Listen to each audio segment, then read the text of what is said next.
What's up guys, I'm Malcolm. You are watching Fazi Fitness.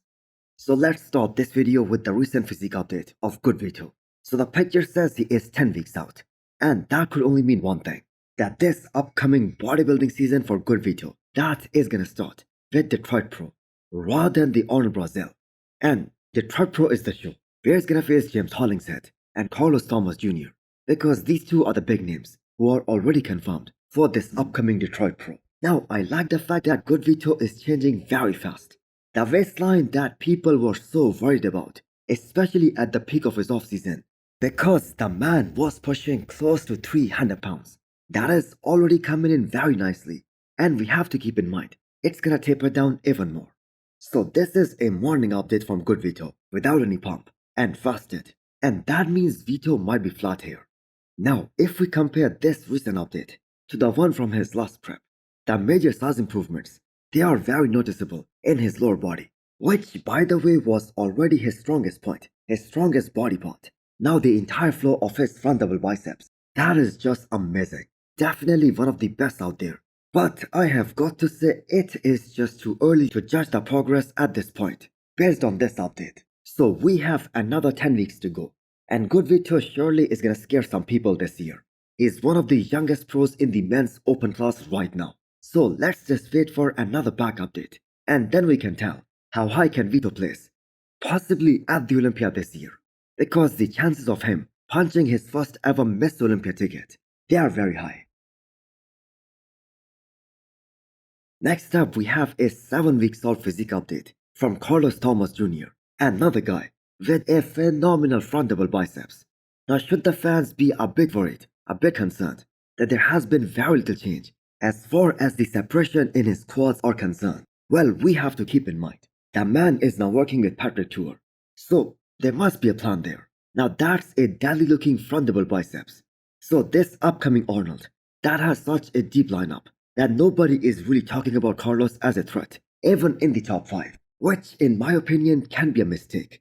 Now Chris Cormier had Carlos in his top 5 for this upcoming Arnold predictions, and Carlos has a totally different mindset as he preps for the toughest competition of his career so far. I mean, the man has done only one pro show so far, but he is ready to shock some people at this upcoming Arnold. And it is kinda simple for Carlos, and where he is gonna place, that is gonna come down to the extent of improvements he made in his back department, because his back at his last show, which was 1.5 years ago, at Texas Pro, that was considerably behind, especially in comparison to his front.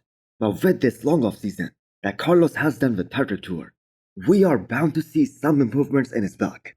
Now there is no denying this fact, that Carlos is genetically a very gifted athlete. He has some very overwhelming shots, especially from the front, and his side shots are also equally impressive, because that hamstring drop, that is just out of this world. So he is definitely a dark horse for this upcoming Arnold. Now on a separate note, winning Detroit Pro, that is more realistic for a guy like Carlos. And what a show this upcoming Detroit Pro is gonna be, because we're gonna have two of these young genetic freaks versus a veteran like James Hollingshead fighting for the title. I think that is gonna be very interesting. Next up we have a 17 weeks old physique update from Martin-Fitzwater, who was the undisputed breakout star of last year, heading into this upcoming Pittsburgh Pro to face a very fierce and a very confident looking Nick Walker. And who knows, Derek Lunsford might also jump into that show. Now considering Martin's best, that was undoubtedly his Olympia look, where he was weighing in the mid 230s. But here in this update, the man is weighing 265 pounds, and that's quite a heavy body weight, especially for a guy like Martin of that height. But at the same time, he looks to be in a very solid condition right now. Now Sean Ray predicted that Nick Walker has to be very mindful of the fact that Martin is probably gonna be his biggest competition at this upcoming Pittsburgh Pro. And we all saw how Martin is able to create such a great illusion on the stage, where he looks very competitive next to even the best in the world, irrespective of his weight. So this is another guy who improved a lot, especially from one show to the next one, from Detroit Pro to the New York Pro to the Olympia last year, and that too in every single variable. But his last show, which was Prague Pro against Chris Bumstead, that just wasn't his best. So if Martin wants to crack top 3 at the Olympia this year, he has to start by winning the Pittsburgh Pro, by beating Nick Walker, and that too for the very first time. And even though Martin is doing a number of shows, but do not be surprised if he improves a lot in this entire upcoming season. And that is exactly why Nick Walker also has to be very careful. So that Phil Heath versus Kai Greene rivalry, that was one of the most intense rivalry in the whole of Mr. Olympia history. Because both these guys and their fans, they just got involved so much. And up to a point where things just got personal between both the camps. Now, I don't know how many of you guys have made this observation that Kai Greene has been absent from social media for almost 7 weeks now. And the last post that he did, that was actually back in November. So this is something that isn't normal because Kai has always been very active on his social media, whether it comes to promoting the sponsors or anything else. So hoping to hear that everything is alright and well in Kai's life. Now Kai never won the Olympia, but all of us believe that he would have if he just continued to compete.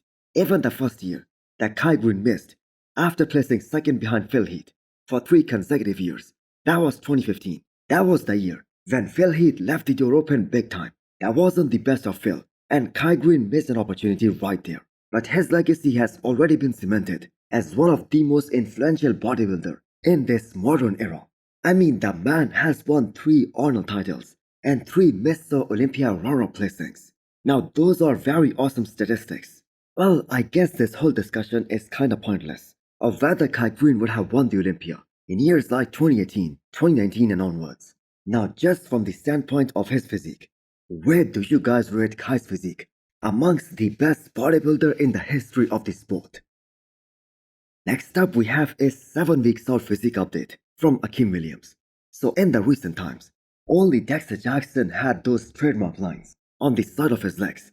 But right now Akim Williams is the undisputed king when it comes to the detail on the side of his legs. And that is what makes him so damn combative in the side chest and the side triceps. Now it is unreal how Akim Williams has shown such consistency with his current coach, Chris Aceto, throughout last year. They peaked for a total of 6 shows, and still nobody's talking about him, as we are heading into this year's Arnold Classic. And we have to keep in mind, 2025 is gonna be a big year for Akim, because he has already earned his Olympia spot for this year, and that was by winning the Big Man Weekend. And this will definitely give him an edge to utilize all that additional time, especially after this year's Arnold, to make some necessary improvements. Now, if Akim was as good at the Olympia prejudging as he was at the finals, he would have been battling it out with Rafael Brandao for the 8th, or even with William Bonac for 7th. So the margin of improvements are certainly there for Akim, especially in terms of his speed. Next up, we have an update from Behrooz Tabani. So that one show that Behrooz Tabani can target in these coming weeks is the Arnold Brazil. Now that is a show that he has won back in 2023. And considering the fact that how dominating his victory was at last year's Dubai Pro against guys like Nathan Diasha and William Bonac, I guess he should have no problems winning this upcoming Arnold for the 2nd time in his career. So the big news about Behrooz Tabani, as far as his visa for the US is concerned, is that he has finally hired a law firm to help him get to the US. Now it is so heartbreaking that 3 previous years of Behrooz Tabani's career, they have already gone by, where he was unable to compete at the Olympia because he just could not travel. Hopefully this year, we will have 2 Iranians, Hadi Chopin as well as Behrooz Tabani in the Olympia lineup. And we need this guy up there because he's gonna be shaking up that Olympia top 6 for sure. So hit the thumbs up button if you liked the video and smash the subscribe button if you wanna come back for more. Thanks for watching.